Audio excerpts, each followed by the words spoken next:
आप सभी को नमस्कार। मैं हूं हितेश शर्मा।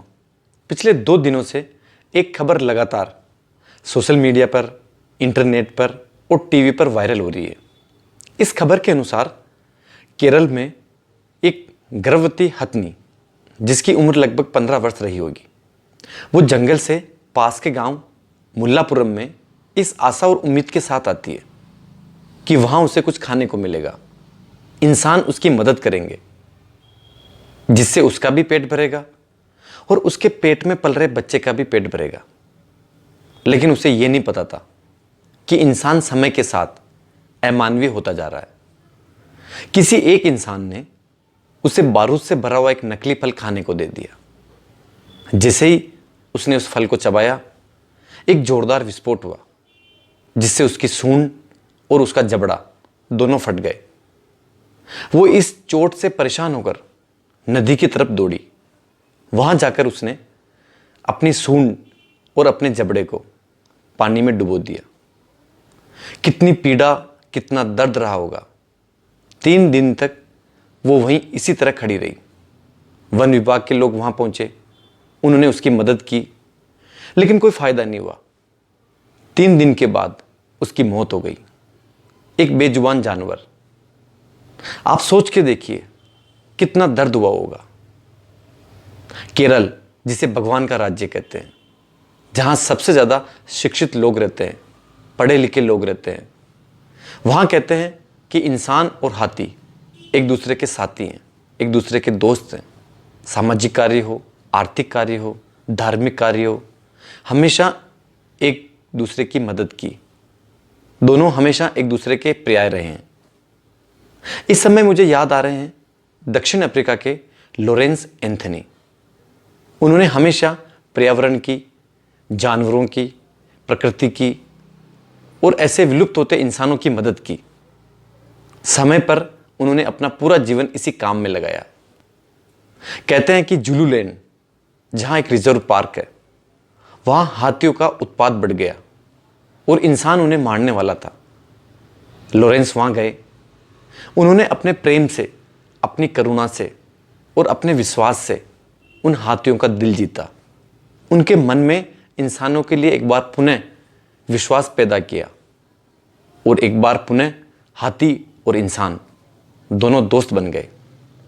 अगर ऐसा नहीं होता तो हजारों हाथी मारे जाते, लेकिन लॉरेंस ने उनकी मदद की।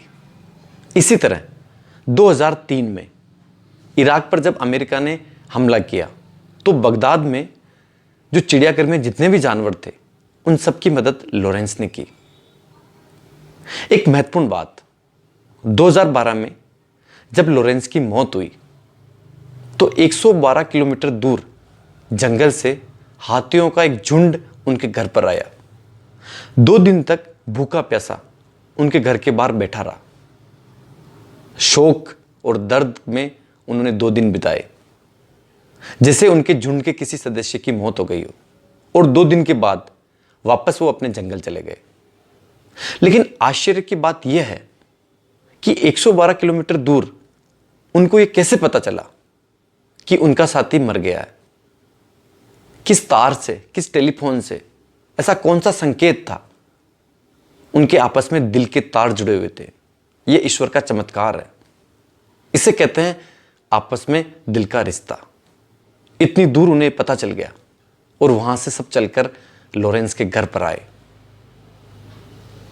इंसान हमेशा प्रकृति और जानवरों के साथ एक अच्छा रिश्ता उसने स्थापित किया, लेकिन धीरे धीरे समय के बदलने के साथ इंसान स्वार्थी हो गया। उसने प्रकृति का भी शोषण किया, दोहन किया, और इसी तरह जानवरों का भी उसने शोषण किया और दोहन किया।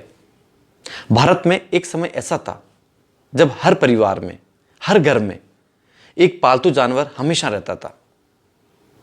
लेकिन धीरे धीरे समय बदलने के साथ लोग प्रकृति से भी दूर होते गए और जानवरों से भी दूर होते गए, जिसका खामियाजा लगातार इंसान भुगत रहा है।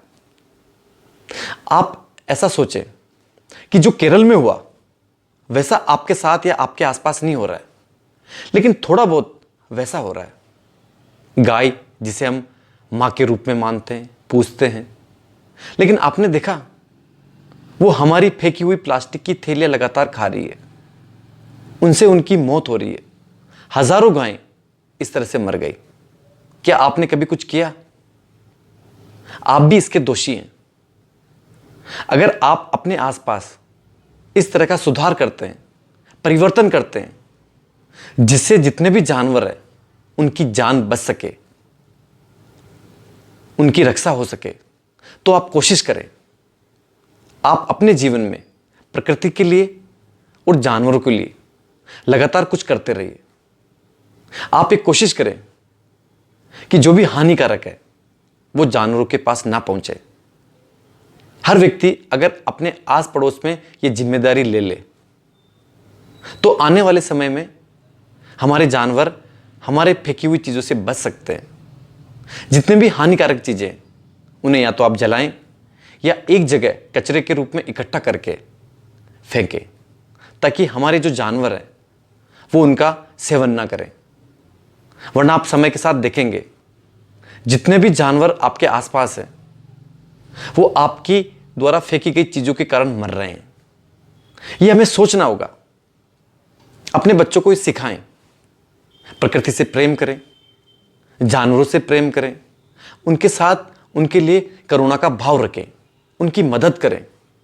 अगर आपने एक बार अपने बच्चों को सिखा दिया जिस तरह से हमारे पूर्वज हमें सिखा कर गए, तो आने वाले समय में एक बार पुनः आपका प्रकृति के साथ और जानवरों के साथ मधुर रिश्ता स्थापित हो जाएगा।